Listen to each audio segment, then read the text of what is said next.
નમસ્કાર દર્શક મિત્રો, હું છું રૂપલ લુણીચિયા. સંપૂર્ણ ન્યૂઝમાં આપનું સ્વાગત છે. બનાસકાંઠા જિલ્લાના દાંતા, અમીરગઢ અને હળાદ તાલુકામાં વસવાટ કરતા અનુસૂચિત જનજાતિ અધીર એટલે કે આદિવાસી સમાજના લોકોને જાતિના દાખલા મેળવવામાં ભારે મુશ્કેલીનો સામનો કરવો પડી રહ્યો છે.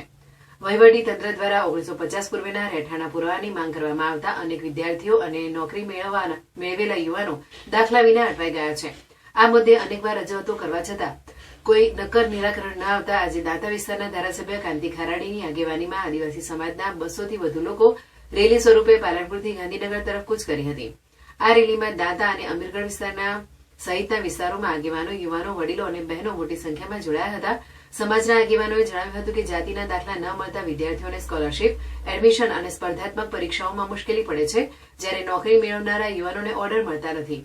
આ મુદ્દે ધારાસભ્ય કાંતિ ખરાડીએ જણાવ્યું હતું કે બનાસકાંઠા વહીવટી તંત્રથી લઈને ગાંધીનગર સુધી અનેકવાર રજૂઆતો કરી છે, પરંતુ અમારા સમાજના વિદ્યાર્થીઓ અને યુવાનોને હજુ સુધી દાખલા આપવામાં આવ્યા નથી. આ સ્થિતિ સરકાર માટે શરમજનક છે. જો વહેલી તકે નિરાકરણ નહીં આવે તો ગાંધીનગર ખાતે ધરણા યોજવાની ફરજ પડશે. આદિવાસી સમાજના આગેવાનોએ સ્પષ્ટ ચેતવણી આપી હતી કે જો સરકાર દ્વારા જાતિના દાખલાઓ અંગે તાત્કાલિક અને ન્યાયસંગત નિર્ણય લેવામાં નહીં આવે તો આંદોલન વધુ ઉગ્ર બનાવવામાં આવશે. અમારે છેલ્લા 3 વર્ષથી વધુ સમયથી જાતિ અંગેના દાખલામાં જે હેરાનગતિ થાય છે એ હેરાનગતિ બંધ થાય એના માટે સરકારી તંત્રમાં અધિકારીઓ, પદાધિકારીઓ સુધી અમે રજૂઆતો પહોંચાડી છે. સ્થાનિક કક્ષાએ મામલતદાર હોય, કલેક્ટરશ્રી હોય, મંત્રી તંત્રી હોય, મુખ્યમંત્રી સુધી અમે લિખિત રજૂઆતો પહોંચાડી છે. પરંતુ અમારે જાતિ અંગેના દાખલામાં જે હેરાનગતિઓ છે એ હેરાનગતિનું કોઈ પણ સુખદ નિરાકરણ આવ્યું નથી. 3 વર્ષથી અમારા યુવાનોએ જ્યારે સરકારી પરીક્ષા પાસ કરી હોય અને એ સરકારી પરીક્ષા પાસ કર્યા પછી એમને સરકારી નોકરી મેળવી હોય, તેમ છતાં આજ દિન સુધી એમની જાતિ ખરાઈના નામે એ જે સરકારી પરીક્ષા, જે સરકારી ઓર્ડરો છે એ ઓર્ડરો અટકાવી રાખવામાં આવ્યા છે. વિશ્લેષણ સમિતિઓ જે અમારી જાતિની ખરાઈ કરે છે એ વિશ્લેષણ સમિતિઓ સાચા આદિવાસીઓ કોણ છે એની ખરાઈ કરવાની છે એની જગ્યાએ સાચા આદિવાસીઓને દૂર કઈ રીતે કરવા, સાચા આદિવાસીઓને નોકરીથી વંચિત કઈ રીતના રાખવા, સાચા આદિવાસીઓને નોકરી ન મળે એના માટે શું કરવું, એના માટે સતત પ્રયત્ન કરતું હોય એવું સ્પષ્ટપણે દેખાઈ રહ્યું છે.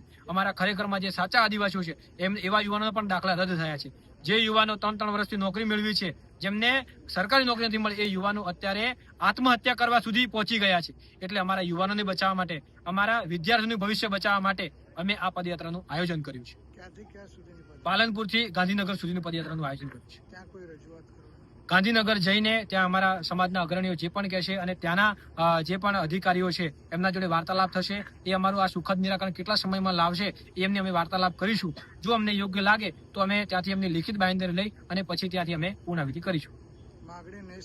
જો માંગણી નહીં શકવાય તો આવનારા સમયમાં અમે સમગ્ર ઉત્તર ગુજરાતના આદિવાસીઓ સાથે વિધાનસભાના ઘેરાવની પણ તૈયારીમાં. ખાસ અમીરગઢ અને દાંતા તાલુકાના જેટલા આદિવાસી દીકરા દીકરીઓ જે એક બાજુ તો ભણી રહ્યા છે એમના બદલે પણ તકલીફ છે, અને એ જ રીતે જે ભણી ગણીને જો નોકરી લાગવાના આરે હોય ને, નોકરી લાગ્યા છે એવા સંજોગમાં લોકોને આદિવાસીના દાખલા મળતા નથી. મામલતદાર કચેરી હોય, પ્રાંત કચેરી હોય કે કલેક્ટર કચેરી સુધી એકાદ વર્ષથી લગાતાર, આમ તો 2 વર્ષથી પણ લગાતાર એકાદ વર્ષથી રજૂઆત કરવા છતાં પણ જે આદિવાસી દાખલાઓ જે રદ કરવામાં, બંધ કરવામાં આવ્યા છે, કાયમી માટે વર્ષોથી આદિવાસીઓને જે દાખલા મળતા હતા પણ સરકારે જોણી જોઈને કયા કારણોસર દાખલાઓ રદ કર્યા છે, ત્યારે આદિવાસી દીકરા દીકરીઓને ભણવા બદલે પણ મુશ્કેલી પડે છે, ક્યાંક ભરતીમાં જતા હોય ત્યારે પણ મુશ્કેલી પડે છે ને નોકરી લાગી હોય કે 2 વર્ષથી આદિવાસી દીકરાઓને નોકરી લાગી હોવા છતાં પણ આદિવાસી દાખલા રજૂ નથી કરી શકતા, તો નોકરી જોઈન્ટ પણ નથી કરી શકતા. આજે એક ન જેવો રેશન કાર્ડની દુકાનમાં જવું હોય, કંટ્રોલ લેવા જાવી તોય પણ છતાં આદિવાસીઓની દાખલાની જરૂર પડતી હોય. એવા સંજોગમાં સરકારે દાખલા બંધ કર્યા છે. અહીંયા રજૂઆત જિલ્લા લેવલે કરવા છતાં પણ બંધ કર્યા છે.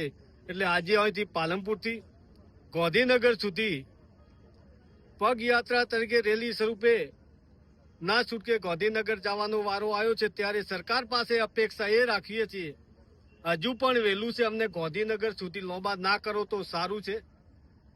વર્ષોથી આદિવાસીઓને દાખલા મળતા, નવું તો અમે દાખલા માંગતા નથી. વર્ષોથી જે રીતે દાખલા મળતા હતા એ તે દાખલા તમે ચાલુ કરો. દાખલા ચાલુ થયા પછી દીકરા દીકરીઓને સ્કોલરશીપ લેવી હોય તો છતાં દાખલાની જરૂર પડતી હોય. આટલી બધી અમારા કરતા પણ સરકારને વધારે ખબર છે, તો શા માટે દાખલા બંધ કર્યા છે? એના બદલે અમે ફરીથી રિક્વેસ્ટ કરવા માટે જઈ રહ્યા છે કે આદિવાસીઓના દાખલાઓ ચાલુ કરો. માગણી નહીં સંતોષાય તો આગામી શું કાર્યક્રમ હશે? દેખો, જ્યાં સુધી માંગણી પૂર્ણ થશે ત્યાં સુધી અમે બીજું નહીં વિચારશું, પણ એમનો હક અને અધિકાર છે અને સરકારને આલવાનો અધિકાર છે. એવા સંજોગમાં દાખલા નહીં આપશે તો આગળનો અમે 100% વિચારશું. દાખલા એટલા માટે અમે વિચારશું કે દાખલા સિવાય બીજું ચાલે એમ પણ નથી, તો સરકારને આપવું જોઈએ ને. ના હાલશે તો આગળનું અમે વિચારશું, શું કરવું છે એ પણ વિચારશું. જ્યાં સુધી દાખલા ના મળે ત્યાં સુધી જપીન વેહી ના રહીએ, એવું મુશ્કેલી ના લીધે આગળનું પગલું અમે ભરશું.